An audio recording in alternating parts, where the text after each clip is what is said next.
Hey, joining us down the Marmy Rock Show, we've got Dyer and Johnny from Wicked Sins. They're out of Wilkes-Barre, Pennsylvania. We had the pleasure of seeing these guys live a couple weeks ago up in Delaware. Dyer, Johnny, welcome to the show. Thank you. What's going on? Hey, man, what's going on is I've been listening to your album. So for folks that already know the band, they're going to know that there's been a number of lineup changes over the long life of the band. But introduce us, folks that may not know, they're listening to the show, to the band, who the current lineup is, and kind of the history of how you guys came together. I'll let Dyer do this. Well, they let me do this, so I'll take the pleasure. Right now, the current lineup is obviously myself and Johnny, and then we have Ian Roberts. He's our rhythm guitar player, and he does harmony vocals and backup vocals, and he likes to jump from apparently high objects, and very good showman. And TW, we all call him T. Long story, but he's our lead guitarist, and he's the latest guy that came into the fold, and he just seems to round out the lineup now. Like, I talk to him quite often, and, we talk about the future of the band and writing and all that. Like, everybody seems to be looking forward rather than, to the past, so that's a positive thing. So how long has this current lineup been together? I don't know. When did I meet you, Johnny? 2 years ago, maybe? Yeah. Around there you met me, so, and then I brought Ian, so. Yeah, it was a slow process. Yeah, man. So the band kind of has a long history, and I've been listening to the album quite a bit and reading a little bit more up on you guys. How long have some of the tunes that I hear on the Wicked Sins album been around? Are these newer tunes, or are these ones that you guys have been playing live for a little while? Let's see. How can I explain this? When I started the band, it was March of 1998. That's when I really said, I'm going to start a band, and I'm going to, do my own thing, and I'm going to play, the hair metal type rock. And, one of my friends that I had known earlier in life, he was a guitar player and a songwriter, and we said, let's do this together. So, he and I wrote, probably 9 songs altogether. And, we worked at it, and we got other members along the way, but we really didn't hit the scene and start playing out till like 2000. In 2000, that was the first big show. Like, we opened for Warrant in Allentown, and that was like the big thing that kind of set us off, because initially back then, in the late 90s, when you pressed CDs, it was really expensive. Like, we pressed, I think, 300 CDs, and it was like $5,000. Oh, wow.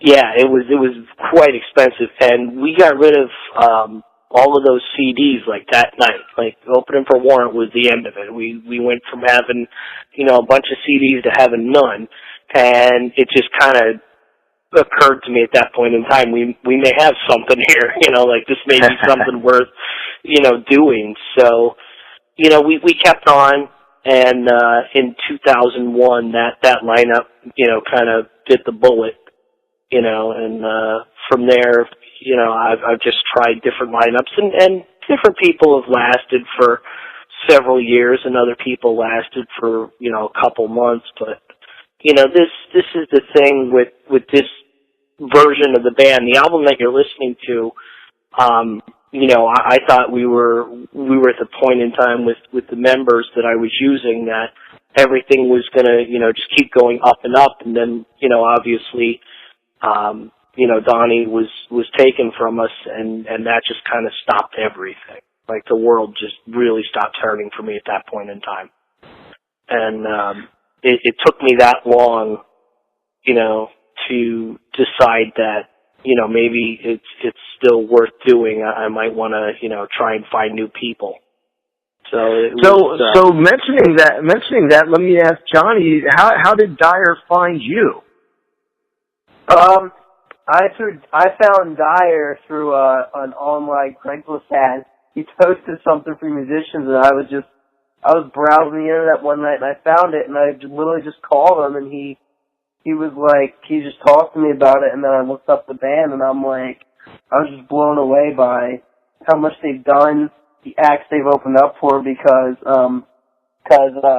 basically what he told me, like, the bands that they knew and they opened up for is every single band that I've either loved or looked up to in some sort of way, from Jackal to Warrant to Quiet Riot now. Like, it's just everything he said was like, this is what I want to do, this is the band I want to be in.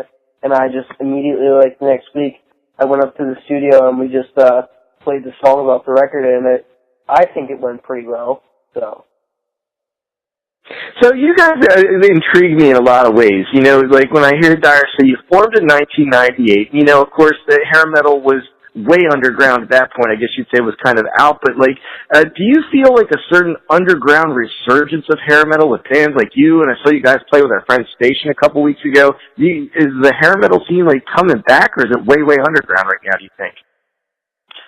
That's a really tough call, because I think music in general really isn't, you know, where it should be. You know, even the major artists now, like, I'm sure you know, when a band releases an album nowadays, if they sell a few thousand, I mean, you could hit the Billboard charts with a few thousand discs right out of the bark. You know, it's insane how bad the scene is. But as far as like the hair metal or the 80s or whatever type of thing there is, yeah, I've seen over the years like a growing number of bands out of the United States. For many years, I noticed over in Europe and several other countries overseas that it was a much better market for us.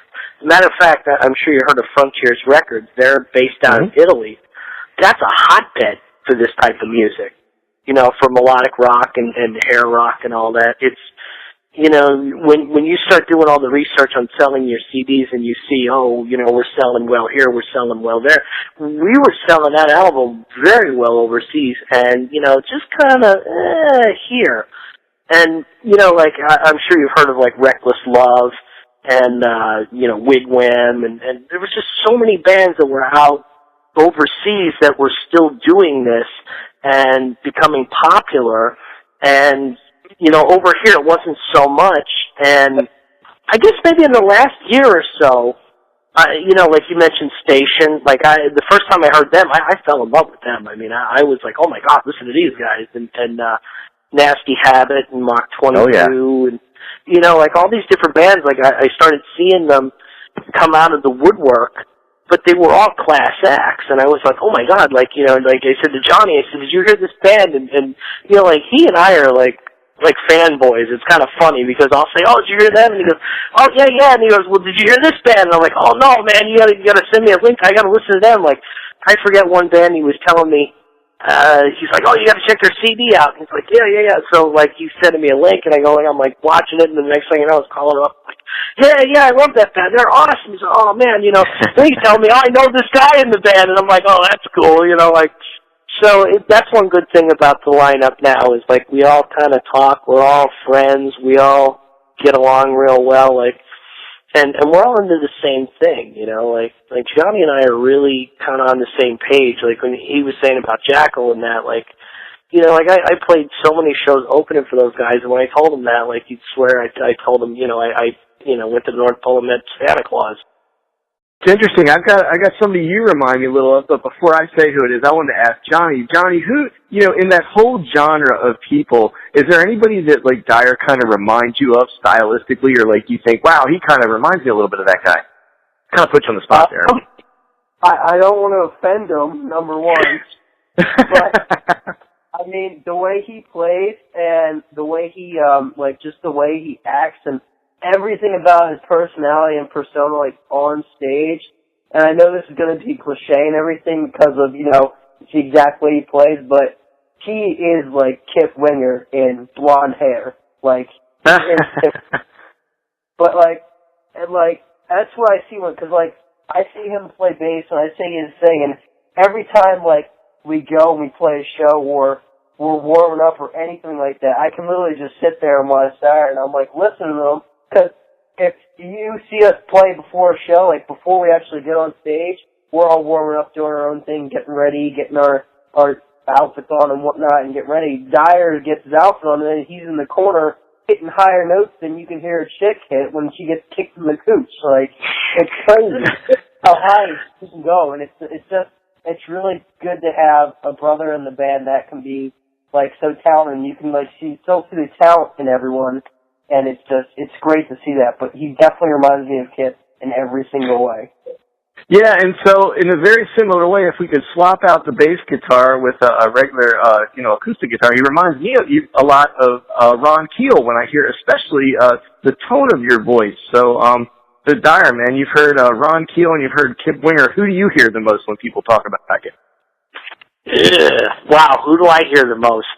I don't really hear anybody. I mean, I'm influenced by so many different people, and some of my favorite guys, most people don't even mention, but I mean, I've heard the gamut, and I find it funny because when Johnny said I don't want to hurt his feelings, years ago when I was in a cover band, and I did what I do now, but just all covers, no originals, I had a lot of people say, oh, you're just like Kip Winger, you're just like Kip Winger, and back then it kind of did bother me because, I wanted to do my own thing. I wanted to be an original artist. I wanted to write my own music, and I thought, I don't want to be a copycat of anybody.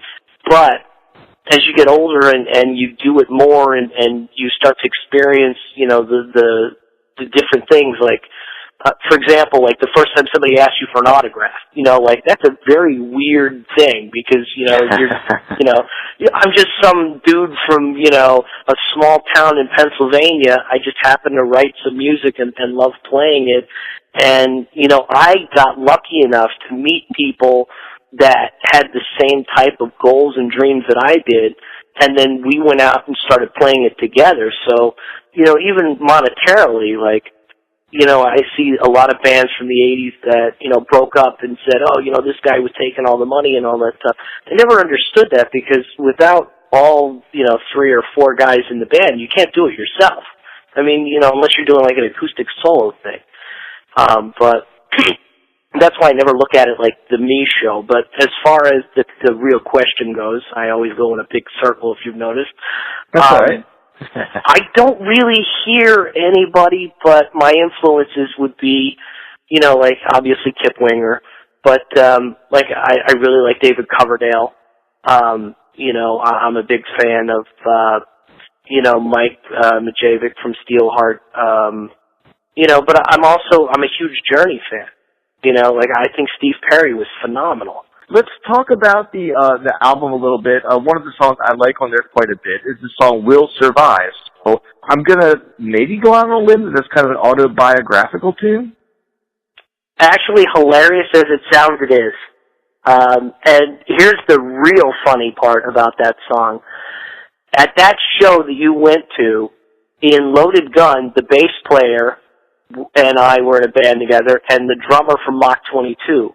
All 3 of us were in a band called Midnight Angel back in 97.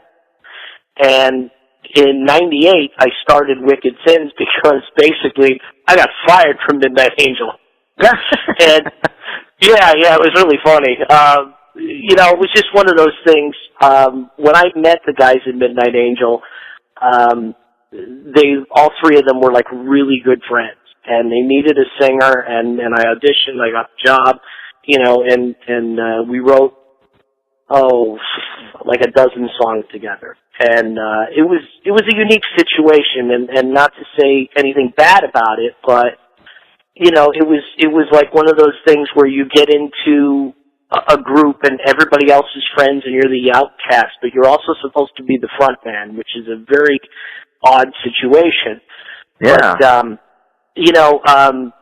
I laugh now looking back at it because at the time, I thought, this band was perfect because we were all very talented. And Mike Gallagher, who was the guitar player, probably one of the most phenomenal guitar players I've ever met in my life.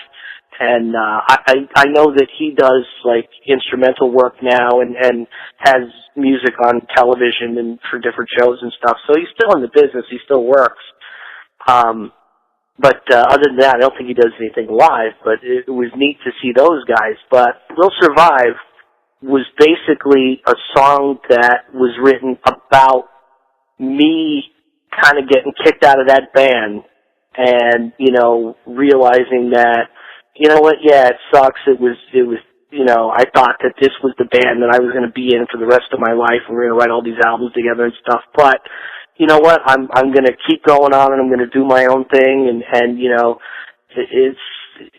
that's basically what it is. It's about that, you know. So when you say you've been knocked down and kicked out, and I was punished just for being me, and I felt that's literally what happened. I felt they just kind of, you know, pushed me aside and said, all right, man, you know, keep your opinions to yourself, and, you know, you're gone. Hey, well, before we let you go, tell me what you guys are working on right now and what you've got coming up at the start of, I guess, you know, we're almost in the winter, so the end of the year and start of 2016. Well, right now, you know, T is in Wizards of Winter, so he's going to be on tour with them for probably 2 months, I think, maybe 3. I'm not really sure of his schedule. Living the real musician's life, so. Yeah, he's, he actually called me today and he says, hey brother, he's like, you know, I got a little problem here. He says, could you help me out? I need like a road case for like my gear, you know, like, and I'm like, well, let me see what I got, cause, you know, in the studio I have all bunches of road cases and stuff. I go, what size do you need in that? And he's like, oh man, you know, like, everything's, you know, kind of gearing up for him and that. In the meantime, I have demoed about 6 songs for a new album, and I gave them to everybody, but it always seems that every time I turn around, I get an email or something that says, hey man, could you send me those songs again? And now I gotta find them, you know, and reboot them into the computer and send them back out. But I have about 6 songs that I've already sent to them. So the plan is, and you know how plans go to the wayside, but the plan really is to get all this new material demoed, pick the best songs, and come up with a new album with these guys, because, you know, as far as I'm concerned, these guys are Wicked Sins. Hey, well, we'll keep our eyes on you guys for sure, and I had a great time meeting you up in Delaware. I believe it was where we finally met each other. So they are Wicked Sins. They're from Wilkes-Barre, Pennsylvania, and we had the pleasure of talking with Dyer and Johnny. Guys, thanks for being on the MARR Army Rock Show tonight, and we'll keep looking for you guys at a live show. Thanks for having us. Yep, thanks again.